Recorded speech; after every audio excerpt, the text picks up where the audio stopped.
आप सभी का हमारे easy study with Raju classes में स्वागत है।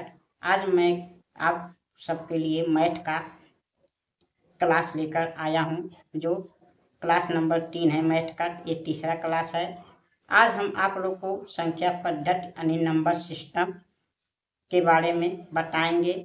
हमने नंबर सिस्टम पर आधारित 2 क्लास पहले कर चुके हैं, अब हम तीसरे क्लास को करेंगे। यानी इस क्लास में हम देखेंगे यानी कि हम परिमेय संख्या क्या होता है, यानी रेशनल नंबर किसे कहते हैं, अपरिमेय संख्या क्या होता है, इरेशनल नंबर किसे कहते हैं, यानी पूर्ववर्ती संख्या किसे कहते हैं, यानी प्रेसेजर नंबर्स किसे कहते हैं, और अनुवर्ती संख्या यानी सक्सेसर नंबर किसे कहते हैं, क्या होता है, इसके बारे में बताएंगे, जो कि बहुत महत्वपूर्ण है। ये सभी क्लास के बच्चों के लिए है। वो इसकी जानकारी सभी को मैथ पढ़ने वाले विद्यार्थी को होना चाहिए। वो चाहे इंग्लिश मीडियम से हो, चाहे हिंदी मीडियम से हो, और चाहे किसी प्रतियोगी परीक्षाओं की तैयारी कर रहे हो, सबके लिए महत्वपूर्ण है। कृपया करके आप लोग ध्यान से देखिए, ये बहुत महत्वपूर्ण होता है, जो अधिकतर विद्यार्थी इस विषय पर ध्यान नहीं देते हैं।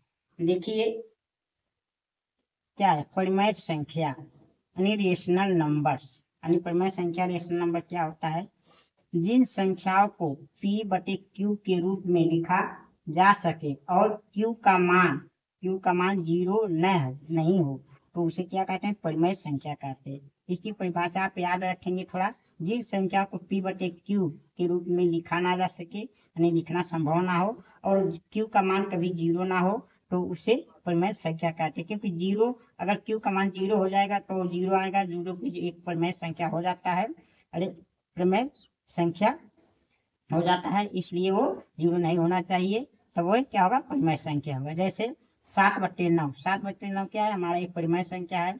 5/6 क्या है, हमारा एक परिमेय संख्या है, बटे में यानी P बटे Q के रूप में है। 3/4 क्या है, एक परिमेय संख्या है, जो कि 3 बटे यानी P बटे Q के रूप में है। 2/1 क्या है, जो हमारा परिमेय संख्या है। इसी के नीचे यदि उसका हर एक हो जाए तो P बटे Q के रूप में हो जाता है, तो परिमेय संख्या होता है। 8 क्या है, इसके नीचे हम 1 लिख सकते हैं, सब एक परिमेय संख्या है। 7 भी परिमेय, -3 है तो 1 लिख सकते हैं, 2 भी परिमेय संख्या, -9 कोई भी संख्या हो, इस तरह से संख्या परिमेय होती है। जैसे 23.5 होती है, ये भी P बटे Q के रूप में लिखा जा सकता है, ये भी परिमेय संख्या है। 112.759 ये भी परिमेय संख्या है, क्योंकि ये भी P बटे Q में लिखा जा सकता है। और 1000.1367 भी P बटे Q में लिखा जा सकता है, ये परिमेय संख्या है। जो P बटे Q यानी बटे के रूप में लिखा जाएगा वो क्या है, परिमेय संख्या है। ये परिमेय संख्या पहचानने का सबसे आसान तरीका है। ये नियम अभ्यास समझेंगे, आप तुरंत पहचान जाएंगे कि परिमेय संख्या है या कि नहीं। ये बहुत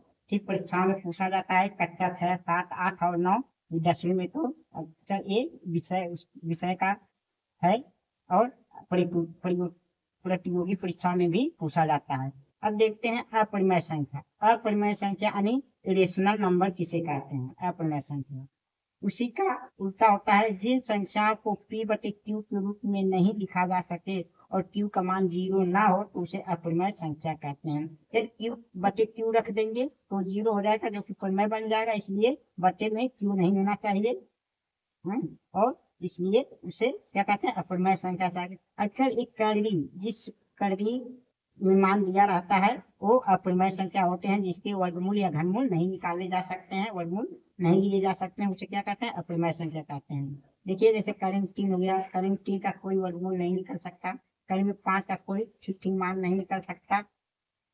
एक 13 है, करीब 13 मान लीजिए, 9 गलत हो गया था, वो तो परिमेय हो जाएगा। यानी करीब में 13 क्या है, अपरिमेय संख्या, इसका कोई वर्गमूल नहीं निकल सकता। परिमेय करीब 11 क्या अपरिमेय है, पाई का मान हमेशा अपरिमेय होता है।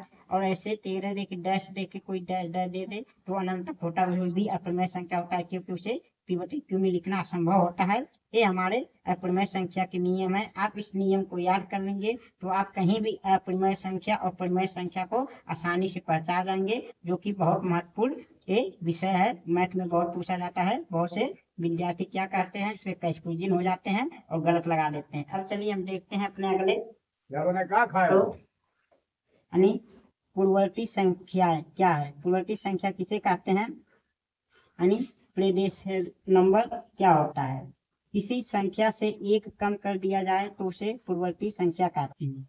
कोई भी संख्या हो यदि उसका पूर्ववर्ती ज्ञात करना हो तो एक कम कर दिया जाता है। जैसे इसका एक फार्मूला आप याद रख सकते हैं।